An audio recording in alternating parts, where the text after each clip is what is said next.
Hallo und willkommen in meiner Küche. In diesem Video zeige ich, wie ich Linsensuppe oder Linseneintopf selber mache. Es ist wirklich ganz einfach und ich mache es noch viel einfacher, indem ich auf die Schnippelarbeit verzichte. Ich koche auch gleich eine größere Menge und friere die Linsen ein, dann habe ich später schnell ein Essen fertig. Zunächst werden die Linsen eingeweicht. Ich verwende hier Tellerlinsen, die ich über Nacht oder aber mindestens 6 Stunden einweiche. Ich habe 500 Gramm Linsen und nehme dazu die doppelte Menge Wasser, also 1 Liter. Wenn noch Linsen oben schwimmen, werden sie kurz untergerührt. Nach 6 Stunden kann man sehen, dass die Linsen sich mit Wasser vollgesogen haben und auch ihre Farbe verändert haben. Das Einweichwasser wird abgeschüttet und die Linsen abgespült. Dann wird wieder mit 1 Liter Wasser aufgefüllt. Jetzt werden die Linsen aufgesetzt. Sie werden auch noch großzügig gesalzen. Ich verwende hier Meersalz, welches milder ist, deswegen sieht es auch nach sehr viel aus. Auf gar keinen Fall darf man jetzt Essig zu den Linsen geben. Deckel drauf und die Linsen dürfen aufkochen. Bis es soweit ist, schäle ich schon mal ein paar Karotten, denn zur Freude meines Mannes habe ich immer gerne etwas Gemüse in meinen Eintöpfen. Die Karotten werden mit einem Sparschäler von der Haut befreit. Für einen Faulenzer-Eintopf brauchen sie aber nicht klein geschnitten zu werden. Die Linsen fangen jetzt an, sprudelnd zu kochen. Es bildet sich auf dem Wasser ein dunkler Schaum, welcher mit einem Schöpfer entfernt wird. Die Linsen benötigen bei niedriger Hitzezufuhr 1 Stunde Garzeit, bis sie verzehrfertig gekocht sind. Die Karotten werden jetzt schon zu den Linsen gegeben, denn sie benötigen, besonders wenn man ein paar große Exemplare erwischt hat, die gleiche Zeit. Diese lang gegarten Karotten sind außerdem sehr gesund. Die nächsten 30 Minuten lässt man die Linsen also einfach so vor sich hin köcheln und kann sich um andere Dinge kümmern. Nach dieser halben Stunde kann man eine Paprika vom Strunk befreien, so wie ich das hier zeige, wobei man darauf achten sollte, alle Kerne sorgfältig zu entfernen, da sie sich nicht weich kochen lassen. Kartoffeln werden ebenfalls geschält und gegebenenfalls halbiert, damit sie die gleiche Größe und damit die gleiche Gardauer haben werden. Auch hier gilt, nichts muss klein geschnitten werden. Hier ist mein Topf mit den Linsen, die seit guten 35 Minuten so fröhlich vor sich hinkochen. Probieren würde ich sie jetzt niemals, das kann einem unter Umständen magenmäßig äußerst schlecht bekommen. Jetzt gebe ich die Kartoffeln dazu und ebenso die Paprika. Pro Portion rechne ich eine mittelgroße Kartoffel, aber das muss jeder für sich selbst entscheiden, es kann gerne mehr genommen werden. Die Kartoffeln brauchen jetzt noch gute 20 Minuten, dann sind sie weich und auch die Linsen und das restliche Gemüse sind dann gar. Sicherheitshalber kann man auch noch einen Schluck Wasser dazugeben, das hängt auch immer von der Hitzezufuhr ab und wie viel Wasser bereits verdunstet ist. Die Zeit ist um. Jetzt kann man probieren, ob die Linsen auch schön weich gekocht sind, was der Fall war.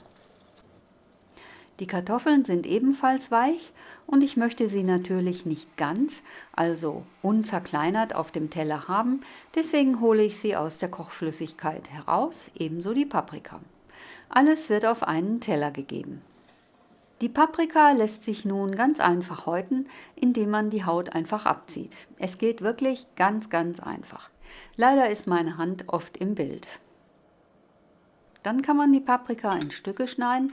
So weich wie sie gekocht ist das auch kein Problem und es geht wirklich ratzfatz und viel schneller, als wenn man die rohe Paprika in Stücke schneiden muss. Die Karotten können auf die gleiche Weise zerkleinert werden. Die Paprika wird zu den Linsen gegeben. Um die Kartoffeln zu zerkleinern, nimmt man am besten einen Kartoffelstampfer und zerdrückt sie. Bei einer kleinen Menge wie hier könnte man auch einfach nur eine Gabel nehmen, dann hat man weniger zu spülen. Hier sieht man die Linsen mit der Paprika. Ich hatte ja schon gesagt, dass ich einen Teil der Linsen einfrieren will. Deswegen schöpfe ich jetzt so viele Linsen ab, bis ich die passende Menge für meinen Eintopf im Topf zurückbehalte. Dazu gebe ich jetzt die Kartoffeln. Linsen und Kohlenhydrate stellen für sich genommen schon eine vollwertige Mahlzeit dar, aber ich habe immer das Bedürfnis nach noch ein bisschen mehr Gemüse, deswegen lasse ich in einem Topf noch etwas Butter aus und gebe klein geschnittenen Porree mit einem Esslöffel Wasser dazu, den ich 10 Minuten natürlich unter einem Deckel andünsten lasse. Das ist jetzt ein bisschen umständlich, denn man könnte den Porree auch genauso gut direkt zu den Linsen geben und darin 10 Minuten garen lassen. Aber das Andünsten in der Butter gibt Röstaromen und darum geht es ja immer beim Kochen. Beide Methoden führen zum Ziel. Hier hat der Porree seine Bestimmung gefunden und ist bei den Linsen. Wer gerne eine Fleischeinlage hat, kann nun noch Würstchen klein schneiden. Hier habe ich grobe Würstchen, sie heißen Frankfurter oder auch Rauchpeitschen oder Bierknacker. Sie haben viele Namen. Mein Mann mag lieber Wiener Würstchen. Egal für was man sich entscheidet, die Würstchen werden klein geschnitten und die Wiener Würstchen werden direkt in die Suppe gegeben zum Aufwärmen. Die Rauchpeitschen kann man natürlich auch in die Suppe geben, aber das wäre ja langweilig, deswegen brate ich sie an. Auch wenn ich mich wiederhole, durch das Anbraten erhalten sie Röstaromen und die machen sich gut im Eintopf. Hier ist die Linsensuppe bereits in einer rustikalen Suppentasse und die Würstchen werden oben aufgegeben. Man soll ja auch sehen, was man alles Schönes auf dem Teller hat. Die restlichen Linsen habe ich nach dem Abkühlen in Tüten gefüllt, die ordentlich verschlossen wurden. Beim Einfrieren ist es wichtig, dass das Gefriergut schnell durchfriert.